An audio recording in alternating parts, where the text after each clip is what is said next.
What's happening, Coach? Good morning, guys. What's happening? There's your Good morning. We got your Prince working for you. That's right, raspberry I like that. A beret. little raspberry beret, right? Yeah, it's a good one. Hey, Yes. all right, congratulations on the win last night. We'll get to that in a second, but I want to talk about the Cavs game on Monday. I was actually there. I had really good seats, Okay. so I got to see up close in person how physical, how fast, how strong the NBA is. I've never seen LeBron play in person, so that was kind of a treat.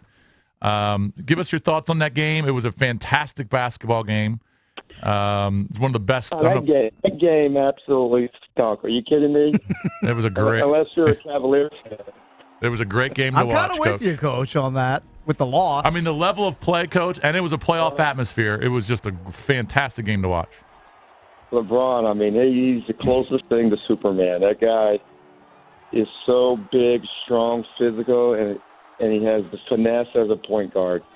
The way he was passing and those 3 threes that he made in a row in the fourth, and then obviously the one at the end of the game was just phenomenal. It was just an amazing performance. But they played extremely well. All their 3 All-Stars played at the highest level they possibly can play, and then we played at a high level. It was a great basketball game. Unfortunately, we came away and didn't get a win with it. well, it had to upset you slightly that he hit the lucky shot. I mean, he was turning around, falling out of bounds, 28 feet away. He banks it off the glass, and it goes in. If he does that 100 times, he might hit 3 to 5, and he just hit that one. He got lucky. Yeah, I mean, it was a lucky shot, but he did make it. And great players. I mean, he's a great player. He made a tough shot. I didn't even call bank, but it was a tough shot. But unfortunately, we didn't win that game. We did a lot of great things. What's your take on that spot? You know, JP, one of the guys here, always talks about it, about fouling up 3. My counter to that, and I agree with that general philosophy, but in that instance, I mean, that's exactly the kind of shot you want the guy to take, a falling fadeaway, fall into the owner's lap, 3-pointer. Did you consider fouling, and what is your general rule on that? Yeah, we considered fouling, but it happens so fast, and the players nowadays are so good at catch and shoots. Mm-hmm. So right when if you wrap them up and they're in the shooting motion, they're going to get 3 free throws. And LeBron is strong. Just think what he had to do to get that. He had to hold off Brad. He had to jump in the air. He had to gather. He had to dribble. He had to turn around in midair, square up, and jump over Brad, and then shoot the ball, fading away, going into our bench. That's just an incredible shot.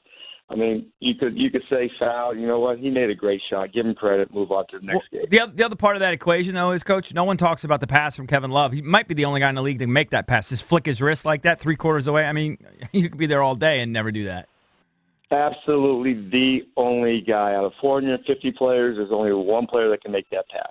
Isn't that crazy? A chest pass, 3/4 court, on time, on target. It was amazing.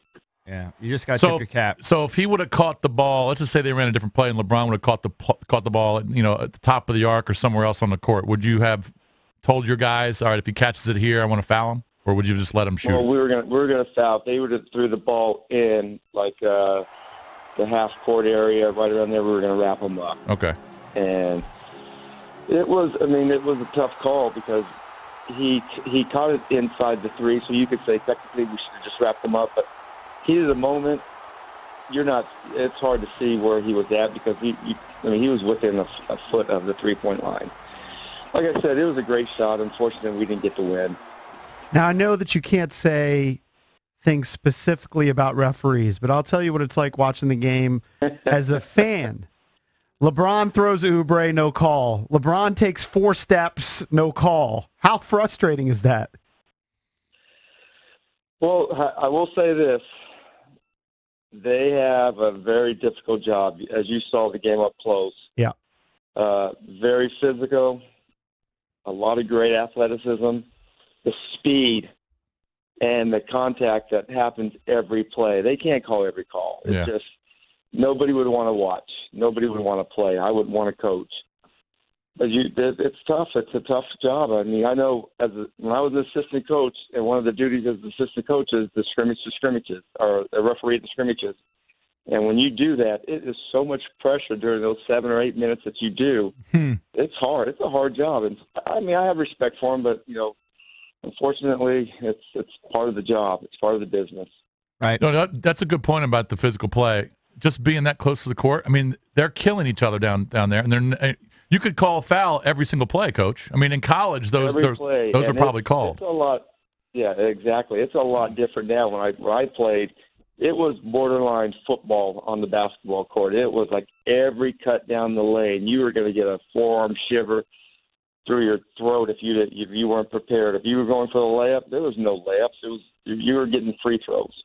Mm-hmm. And thank goodness they've changed the rules. No hand checking, and it allowed some more free flowing. And it's a better basketball game now. I'm not saying they're better players, but it's a better aesthetically. It's a better looking sport.